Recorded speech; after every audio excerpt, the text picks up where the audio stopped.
अस्सलामुअलैकुम। कैसे हैं आप सब लोग? उम्मीद करता हूँ खैरियत से होंगे। प्रीवियस लेक्चर में हमने देखा इंट्रोडक्शन टू बायोलॉजी कि बेसिकली बायोलॉजी होती क्या है। बायोलॉजी का लफ्ज दो अल्फाज बायो और लोगोस से निकला है। बायो का मतलब जिंदगी होता है, लोगोस का मतलब स्टडी होता है, थॉट होता है, रीजनिंग होता है। इसके बाद हमने देखी बायोलॉजी की डिविजन्स। हमने देखी जोलॉजी क्या होती है। जोलॉजी जू और लोगी पे मुश्तमिल होता है। जू का मतलब एनिमल होता है और लोगोस का मतलब स्टडी होता है। एनिमल्स की स्टडी को जोलॉजी कहते हैं। फिर हमने देखा बॉटनी क्या होती है। बॉटनी प्लांट्स की स्टडी को कहते हैं। फिर नेक्स्ट लेक्चर हमने देखा कि माइक्रोबायोलॉजी क्या होती है। माइक्रोबायोलॉजी क्या होती है? माइक्रो ऑर्गेनिज्म की स्टडी होती है। माइक्रो छोटे को कहते हैं, छोटे लिविंग ऑर्गेनिज्म को स्टडी कर रहे हैं, तो ये माइक्रोबायोलॉजी में आती है। नेक्स्ट आज का जो हमारा लेक्चर है वो है ब्रांचेस ऑफ बायोलॉजी। कि बायोलॉजी को अगर मजीद डिवाइड किया जाए, मजीद तकसीम किया जाए, तो ये कौन कौन सी ब्रांचेस बनती हैं और किस ब्रांच में हम क्या स्टडी करते हैं। आज का वीडियो लेक्चर हमारा इस टॉपिक का रेलिवेंट है। सबसे पहले जो हमारी ब्रांच है वो है मॉर्फोलॉजी। मॉर्फोलॉजी में क्या होता है? Study of form and structure. Morphology basically दो अल्फाज पे मुश्तमिल होती है, मॉर्फ एंड लोगी। मॉर्फ का मतलब होता है फॉर्म या शक्ल, कि कोई भी ऑर्गेनिज्म दिखता किस तरह का है, उसकी मुशाबियत किस तरह की है। और लोगोस का मतलब होता है स्टडी। अगर आप उसकी स्टडी स्ट्रक्चर कर रहे हैं, उसकी स्टडी की एक्सटर्नल स्ट्रक्चर की स्टडी कर रहे हैं, तो ये मॉर्फोलॉजी है। नेक्स्ट ब्रांच है बायोलॉजी की एनाटॉमी। अगर आप किसी भी लिविंग ऑर्गेनिज्म का इंटरनल स्ट्रक्चर स्टडी कर रहे हैं, उसके अंदरूनी साख्त की मुताला कर रहे हैं, तो ये आप एनाटॉमी स्टडी कर रहे हैं। आपने अपनी कॉमन लाइफ में भी देखा होगा, आप कहते हैं कि इस ऑर्गेनिज्म की एनाटॉमी मेरी समझ में नहीं आती, किसी के इंटरनल टेस्ट करवाने हो तो डॉक्टर कह देते हैं इसके एनाटॉमिकल टेस्ट करवाने होंगे। तो एनाटॉमी बेसिकली होती ही इंटरनल स्ट्रक्चर की स्टडी है। नेक्स्ट है हिस्टोलॉजी। हिस्टोलॉजी क्या होती है? Microscopic study of tissues. एक तो टिश्यूज होते ही होते हैं, उनके डिफरेंट फंक्शंस होते हैं। अगर आप टिश्यूज को डिटेल में देख रहे हैं कि कौन सा टिश्यू, उसका स्ट्रक्चर किस तरह का है, किस तरह के सेल्स पे मुश्तमिल होता है, वो किस जगह पाया जाता है, क्या काम करता है, अगर आप उसको डिटेल में स्टडी कर रहे हैं, माइक्रोस्कोपिक स्टडी कर रहे हैं, तो इसे हिस्टोलॉजी कहेंगे।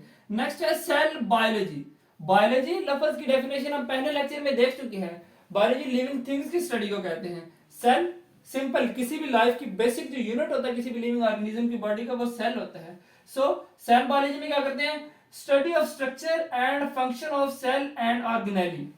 सेल और ऑर्गेनेली के स्ट्रक्चर और फंक्शन को स्टडी किया जाता है। सेल की डेफिनेशन तो सभी जानते हैं, अभी ऑर्गेनेली क्या होती है? ऑर्गेनेली सेल को जब फर्दर डिवाइड किया जाए, उसके अंदर फर्दर स्मॉल ऑर्गेनेलीज होती हैं। हर ऑर्गेनेली का अपना स्पेसिफिक फंक्शन होता है। जैसे कि आप देख लें, माइटोकॉन्ड्रिया होता है, पावर हाउस ऑफ सेल है, सेल्स को एनर्जी जनरेट करके देता है। राइबोसोम हो गए, राइबोसोम का काम होता है प्रोटीन की सिंथेसिस। इस तरह बहुत सी छोटी छोटी ऑर्गेनेलीज मिलती हैं और सेल बना देती हैं। फिर जब डिफरेंट सेल्स आपस में मिलते हैं तो टिश्यूज बना देते हैं। इस तरह ये निजाम चलता रहता है। टिश्यूज मिलते हैं तो ऑर्गन बनते हैं, ऑर्गन मिलते हैं तो ऑर्गन सिस्टम बनते हैं। तो इस तरह ये हम नेक्स्ट लेक्चर में डिटेल में देखेंगे कि ये सब क्या होता है। ये सारा कुछ पहले चैप्टर में डिटेल में पढ़ाया जाएगा। नेक्स्ट है फिजियोलॉजी। फिजियोलॉजी बेसिकली फंक्शन की स्टडी होती है। Study of different functions of different parts of the living organism. Living organism के डिफरेंट बॉडी पार्ट्स किस तरह काम करते हैं। हाथों का क्या काम है, आंखों का क्या काम है, मसल्स का क्या काम है, लेग्स का क्या काम है। अगर आप डिफरेंट ऑर्गन्स, डिफरेंट पार्ट्स के फंक्शन स्टडी कर रहे हैं तो ये फिजियोलॉजी में आ जाता है। नेक्स्ट है बड़ी इंपॉर्टेंट डेफिनेशन है साइंस की, बहुत इंपॉर्टेंट टर्मिनोलॉजी है, बहुत इंपॉर्टेंट सब्जेक्ट है genetics. Study of genes and their role in inheritance. दो लफ्ज आपके लिए नए होंगे, जीन और इनहेरिटेंस। जीन क्या होता है? बेसिकली जीन होता है किसी भी ऑर्गेनिज्म की जो जेनेटिकल कैरेक्टर होते हैं ना। जेनेटिकल कैरेक्टर क्या होते हैं? बेसिकली जब कोई भी किरदार अपने वालिदैन से बच्चों तक मुंतकिल होता है। फॉर एग्जाम्पल अगर किसी के बाल काले हैं तो उसके पेरेंट्स के बाल काले हैं, उसके नाना के बाल काले हैं। एक generation to generation character transfer हो रही है। किसी की स्किन का कलर अगर व्हाइट है तो जनरेशन टू जनरेशन पता चल रहा है कि ये व्हाइट है। बात ये भी फिर एक बड़ी बात है, सर जी उसका काला है, उसके आने वाली औलाद का सफेद है, फिर आगे वाली जो नस्ल आ रही है फिर काला है। ये फिर इनहेरिटेंस और फिर बड़ी डिटेल की बातें हो जाती हैं। बेसिकली ये खसूसियात की मुंतकिली जो होती है ये जीन्स के थ्रू होती है। स्पेसिफिक कोड्स होते हैं जो खसूसियात को लेके वालिदैन से बच्चों तक जाते हैं, उन्हें जीन्स कहते हैं। इनहेरिटेंस क्या होता है? बेसिकली वो करेक्टरिस्टिक्स, वो किरदार जो पेरेंट्स से ऑफस्प्रिंग तक जा रहे हैं, जो औलाद तक जा रहे हैं, उन कैरेक्टरिस्टिक्स को, उन खसूसियात को इनहेरिटेंस कहते हैं। Transmission of characteristics from one generation to other, एक जनरेशन से अगली जनरेशन तक कैरेक्टरिस्टिक्स जा रहे हैं, इसे इनहेरिटेंस कहेंगे। नेक्स्ट है एम्ब्रियोलॉजी। एम्ब्रियो आप लोगों ने प्रीवियस क्लास में पढ़ा होगा। एम्ब्रियो जब किसी भी ऑर्गेनिज्म की लाइफ स्पैन का आगाज होता है, एग और स्पर्म आपस में मिलते हैं, जाइगोट बनता है। जाइगोट की जब डिवीजन होती है एम्ब्रियो बनता है। उस एम्ब्रियो को अगर हम स्टडी कर रहे हैं तो ये क्या होगा? एम्ब्रियोलॉजी होगा। एम्ब्रियो और लोगी, एम्ब्रियो की स्टडी एम्ब्रियोलॉजी होगी। Study of development of an embryo to new individual, एक एम्ब्रियो नए इंडिविजुअल में किस तरह ट्रांसफर हो जाता है, अगर इस बात को स्टडी कर रहे हैं तो ये एम्ब्रियो होगा। एग प्लस स्पर्म, जाइगोट बना, जाइगोट डिवाइड हुआ, एम्ब्रियो बना। एम्ब्रियो की जब डिवीजन होगी तो फिर न्यू बोर्न बेबी या फिटस बन जाएगा। तो ये सारा स्पैन जो होता है ये एम्ब्रियोलॉजी में स्टडी किया जाता है। नेक्स्ट है टेक्सोनोमी। टेक्सोनोमी टेक्सा से निकला है। लफ्ज टेक्सा का मतलब ही ग्रुप्स होता है, छोटी छोटी डिविजन्स होता है। टेक्सोनोमी क्या होती है? Study of naming and classification of organism into groups and सब ग्रुप्स। आपको पता है अब ऑर्गेनिज्म को डिवाइड कर दिया गया है। हर एक ऑर्गेनिज्म का अपना अपना किंगडम है, अपना अपना फाइलम है, अपनी अपनी क्लास है। अगर ऑर्गेनिज्म को डिवाइड किया जा रहा है, उनके साइंटिफिक नेम उन्हें असाइन किए जा रहे हैं, तो ये साइंस की ब्रांच टेक्सोनोमी में किया जाता है। नेक्स्ट हमारा टॉपिक है पैलेंटोलॉजी। पैलेंटोलॉजी क्या होती है? स्टडी ऑफ फॉसिल्स होती है। अब फॉसिल्स शायद आपके लिए नया लफ्ज हो। फॉसिल्स क्या होते हैं? Dead remains of living organism, जो ऑर्गेनिज्म पहले कभी यहां पे होते थे अब वो खत्म हो चुके हैं। इसके लिए हम एग्जैक्ट वर्ड यूज कर सकते हैं एक्सटिंक्ट ऑर्गेनिज्म। वो ऑर्गेनिज्म जो पहले कभी इस जमीन पे मौजूद होते थे फिर खत्म हो गए, अब उनकी जो बाकियात मौजूद होती है उन्हें फॉसिल्स कहते हैं, और इस फॉसिल्स की स्टडी को पैलेंटोलॉजी कहते हैं। नेक्स्ट हमारा टॉपिक है एनवायरमेंटल बायोलॉजी। एनवायरमेंटल बायोलॉजी क्या होती है? Study of interaction between the organism and their environment. कोई भी ऑर्गेनिज्म अपने इन्वायरमेंट के साथ किस तरह इंटरेक्शन करता है, इन्वायरमेंट में किस तरह रहता है, अगर आप ये स्टडी कर रहे हैं तो ये इन्वायरमेंटल बायोलॉजी के जुमरे में आ जाता है। नेक्स्ट डेफिनेशन सोशियो बायोलॉजी या social biology. Study of social behaviour of an organism. किसी भी ऑर्गेनिज्म का सोशल बिहेवियर किस तरह का है। बिहेवियर मीन्स उसका माशरे में बर्ताव किस तरह का है। एक इंसान है ना, भाईचारे वाला बर्ताव है। आप इंसान इंसानों के साथ ही रह सकते हैं। अब हम किसी भी इंसान को जाके भेड़ियों के साथ छोड़ के आ जाएंगे, उसके साथ बड़ा खुश रहेगा, कैसे रह सकता है भाई? भेड़ियों का अपना एक सोशल इन्वायरमेंट है, वो उन्हीं के दरमियान खुश रह सकते हैं। इंसान इंसानों के दरमियान खुश रह सकता है। या अगर किसी भी लिविंग ऑर्गेनिज्म के बिहेवियर को स्टडी कर रहे हैं, उसका सोशल बिहेवियर, दूसरों के साथ बर्ताव किस तरह का है, तो ये सोशल बायोलॉजी के जुमरे में आ जाता है। नेक्स्ट है parasitology. Study of parasites. Parasites लफ्ज आप जिंदगी में बहुत बार सुन चुके होंगे, आज इसको थोड़ा सा डिटेल से देख सकते हैं। पैरासाइट्स क्या होते हैं? वो ऑर्गेनिज्म जो किसी भी लिविंग ऑर्गेनिज्म से फायदा हासिल करते हैं और बदले में उन्हें नुकसान देते हैं, उन्हें पैरासाइट्स कहते हैं। और से सुन लें, किसी भी लिविंग ऑर्गेनिज्म से फायदा हासिल करते हैं और बदले में उन्हें नुकसान देते हैं, इन्हें पैरासाइट्स कहते हैं। और इन पैरासाइट्स की स्टडी को पैरासाइटोलॉजी कहते हैं। नेक्स्ट है बायोटेक्नोलॉजी। बायोलॉजी की लेटेस्ट डिवीजन है, लेटेस्ट ब्रांच है और बहुत ज्यादा डेवलपमेंट हो रही है इसके अंदर। क्या होता है? Practical application of living organism to make substances for the welfare of mankind. Living organism को इस्तेमाल किया जाता है, स्पेशली माइक्रो ऑर्गेनिज्म को इस्तेमाल किया जाता है। वैल्यूएबल प्रोडक्ट्स बनाए जाते हैं, ऐसी चीजें बनाई जाती हैं जिससे इंसानियत को फायदा हो, जैसा कि ब्रेड बनाए जा रहे हैं। ब्रेड्स क्या होते हैं? जो बीमार लोग होते हैं, जिनका डाइजेस्टिव सिस्टम वीक होता है, वो इजीली उनको डाइजेस्ट कर सकते हैं, खा सकते हैं। ये होता बायोटेक्नोलॉजी की वजह से है।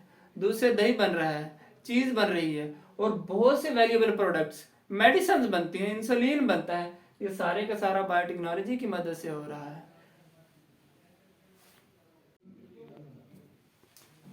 नेक्स्ट टर्मिनोलॉजी है इम्यूनोलॉजी। इम्यूनोलॉजी बेसिकली क्या होती है? इम्यून सिस्टम इंसान के दिफाई निजाम को कहते हैं। कोई भी इंसान जैसे उसकी बॉडी में फॉरेन सब्सटेंस इंटर हो रहे हैं, फॉरेन इन्वेडिंग ऑर्गेनिजम्स हैं, अगर उनके खिलाफ लड़ रहा है तो ये उसका इम्यून सिस्टम है। So study of immune system of animals, animals में इंसान आ जाते हैं, जानवर आ जाते हैं, इन लिविंग ऑर्गेनिज्म के अगर आप दिफाई निजाम को स्टडी कर रहे हैं तो ये इम्यूनोलॉजी में आ जाता है कि कैसे पैरासाइट्स बॉडी के अंदर आते हैं, फिर उनको कैसे मारा जाता है, ये सारा कुछ स्टडी किया जा रहा है, तो ये आता है इम्यूनोलॉजी में। नेक्स्ट है एंटोमोलॉजी। एंटोमोलॉजी क्या होती है? स्टडी ऑफ इंसेक्ट्स, कीड़े मकोड़ों की जो स्टडी होती है, हशरातुल अर्ज की जो स्टडी होती है, वो एंटोमोलॉजी में आ जाती है। नेक्स्ट हमारी डेली लाइफ की यूज होने वाली टर्मिनोलॉजी फार्माकोलॉजी। फार्मेसी का लफ्ज आप लोगों ने सुना होगा, फार्मेसी से मेडिसिन ले आओ। ऑब्वियसली जब लफ्ज फार्मेसी कह दिया जाए तो ये ट्रीटमेंट के, मेडिसिन के रिलेटेड फील्ड ही होगी, ड्रग्स के रिलेटेड फील्ड ही होगी, तो ये फार्मेसी है।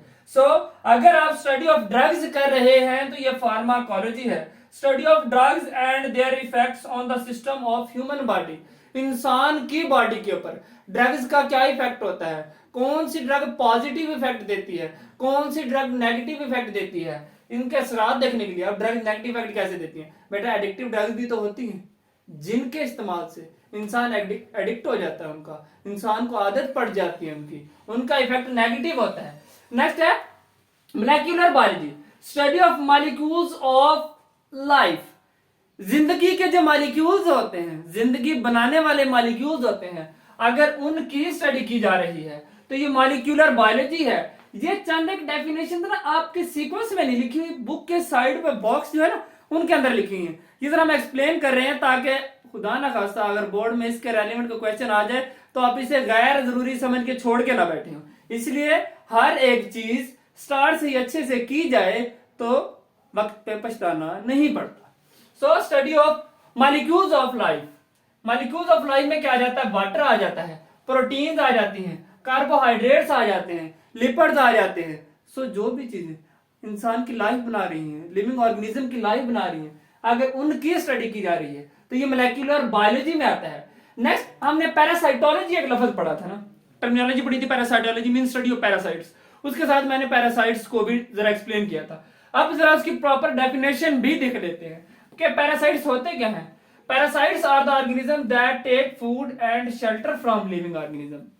शेल्टर पनाह को कहते हैं, फायदे को कहते हैं कि वो ऑर्गेनिज्म जो किसी भी लिविंग ऑर्गेनिज्म से फूड लेते हैं, खुराक लेते हैं और उससे पनाह भी लेते हैं, मीन लिविंग ऑर्गेनिज्म की बॉडी के अंदर रहते हैं, उससे खुराक ले रहे हैं और इन रिटर्न उससे क्या कर रहे हैं? नुकसान दे रहे हैं, इन रिटर्न हार्म दे। अब ये पैरासाइट्स एक्टो भी हो सकते हैं, एंडो भी हो सकते हैं। एक्टो पैरासाइट्स में क्या आ जाता है? मच्छर हो गए, मक्खियां होगी, ये एक्टो पैरासाइट्स हैं, बाहर रहने वाले पैरासाइट्स हैं। एंडो पैरासाइट्स में क्या आते हैं? वो पैरासाइट जो बॉडी के अंदर रहते हैं जिसमें वर्म्स आ जाते हैं। सो कोई भी ऐसा लिविंग ऑर्गेनिज्म जो इंसान या किसी भी ऑर्गेनिज्म से फायदा हासिल करता है और इन रिटर्न उसे नुकसान देता है तो उसे पैरासाइट्स कहते हैं। What is common problem nowadays? Book के पेज के लास्ट पे एक बॉक्स बना हुआ है जिसमें कॉमन प्रॉब्लम्स लिखी हुई हैं। ये अगर आप डिस्कस कर लेंगे, ये अगर आप पढ़ लेंगे, बोर्ड के पॉइंट ऑफ व्यू से इंपॉर्टेंट है। ह्यूमन पॉपुलेशन, इंसानों की बढ़ती हुई आबादी, infectious diseases, infectious diseases. Last time corona का बड़ा चक्कर चला था, बहुत मसला हुआ था। इंसानियत या लिविंग ऑर्गेनिज्म के मरने की बड़ी वजह भी इन्फेक्शन ही होती है, इन्फेक्शन की वजह से ऑर्गेनिज्म मरते हैं। सो इन्फेक्शियस डिजीज और इंसानों की बढ़ती हुई आबादी, एडिक्टिव ड्रग्स, नशावर अद्वियात, दिन ब दिन हमारी यूथ जो है वो नशों का शिकार होती जा रही है। ये भी आने वाली सदी का या इस सदी का सबसे बड़ा मसला है। And pollutions are the major biological issues. 4 issues हैं, एक ह्यूमन पॉपुलेशन, दूसरा डिजीज, तीसरा ड्रग्स और चौथा पोल्यूशन। अगर ये 4 चीजें कंट्रोल हो जाए तो ये दुनिया हसीन हो जाएगी। इंसानों के लिए रहने के लिए पुरअमन मकाम है। इनके पैदा करने वाले खुद इंसान ही है तो इनका सदेबाप भी इंसान ही कर सकते हैं। अगर बेलौस होकर एक दूसरे के लिए काम करें, मुखलिस होकर एक दूसरे के साथ चलें, तो उम्मीद है कि ये जो कॉमन प्रॉब्लम्स हैं इस सदी के, ये खत्म हो सकते हैं। यह था हमारा आज का वीडियो लेक्चर। छोटी छोटी बहुत सी टर्मिनोलॉजीज हैं, पढ़ने में थोड़ी सी मुश्किल लगेंगी, पहली दफा पढ़ रहे हैं आप लोग, बट इतनी मुश्किल नहीं है, बहुत इंटरेस्टिंग है, इनको अच्छे से याद करें। अगर किसी भी डेफिनेशन के रेलिवेंट कोई भी कंफ्यूजन हो, कमेंट सेक्शन में पूछ सकते हैं। ये वाला जो लेक्चर है ये बोर्ड के पॉइंट ऑफ व्यू से लॉन्ग क्वेश्चन के हिसाब से बड़ा इंपॉर्टेंट है। अक्सर क्वेश्चन आ जाता है right any 5 branches of biology.